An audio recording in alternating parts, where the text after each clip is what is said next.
L'exposition que vous êtes en train de découvrir est proposée par le Pays Charolais-Brionnais, l'Espace Arc-en-Ciel et l'association AR2S dans le cadre de la campagne Octobre Rose 2025. Elle a été créée pour sensibiliser à l'importance du dépistage par la voix de 3 femmes qui ont accepté de témoigner et informer sur le cancer du sein.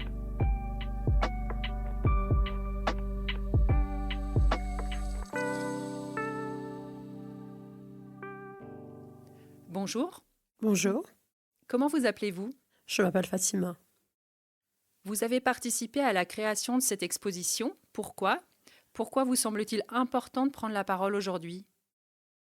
C'était pour apporter mon témoignage, pour que les femmes fassent le dépistage très tôt dès qu'elles sentent qu'il y a une douleur ou rien qu'une boule. Dès qu'elles sentent qu'il y a quelque chose, elles n'hésitent pas à aller voir le médecin.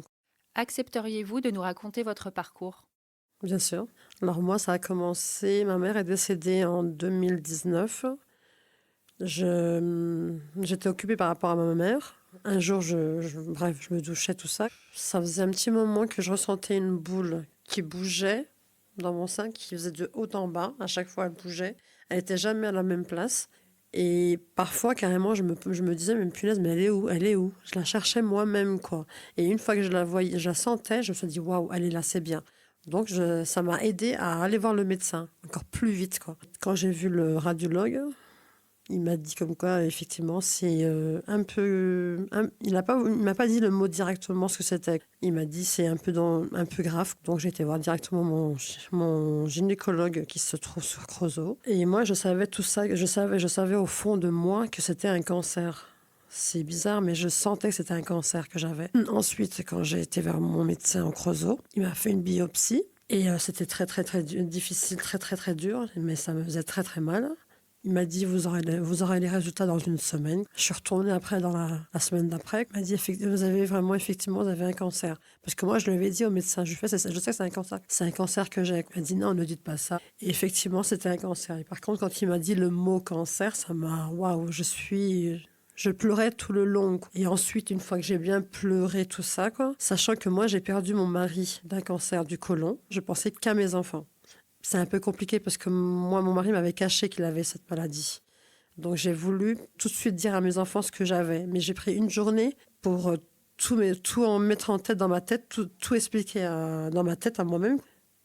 Et le lendemain que j'ai eu les résultats du médecin, j'ai parlé à mes enfants, j'ai parlé à ma famille, je leur ai tous dit ce que j'avais, tout ça, quoi. C'est moi qui leur ai dit parce que je ne voulais pas de tabou par rapport à ça. Et par contre, après, je leur ai dit, personne ne me parle de mon cancer. Je ne veux plus qu'on m'en parle. Après, c'était vraiment la course contre le temps, quoi. Je me dépêchais de faire radio, d'aller voir un gynécologue, de faire tout. Puis j'ai tout fait, quoi. Et moi, j'ai préféré faire tous mes soins j'ai fait mes chimios à Monceau, mon opération au Creusot et mes rayons à Châlons. J'ai tout fait à côté parce que mon mari a tout fait sur Dijon. Et quand il revenait des chimios, je le voyais, mais trop dur. C'était trop dur pour moi, pour voir comment qu'il était.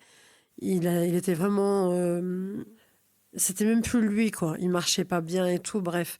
Et quand j'ai eu mon cancer, je me suis dit, impossible que mes enfants voient ça. C'était tout par rapport à mes enfants. Mes enfants ont perdu leur père, ils avaient 14 ans et 16 ans.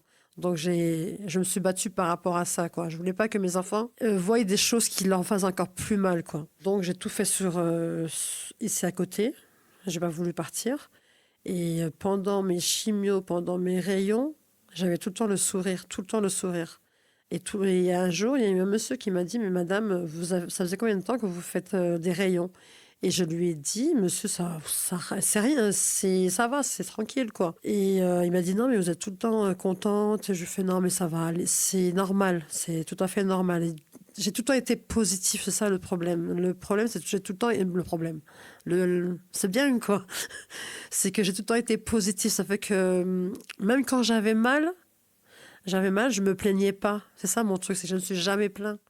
Parce que ça ne servait à rien de se plaindre. Pendant les chimios, tout ça, ça faisait comme si c'était des montagnes russes. Un coup, j'étais bien, un coup, j'étais pas bien. Mais je savais mais tout le long de ma maladie, je savais que j'allais y arriver. C'est ça le truc qui est bizarre, quoi. C'est que je savais que j'allais y arriver.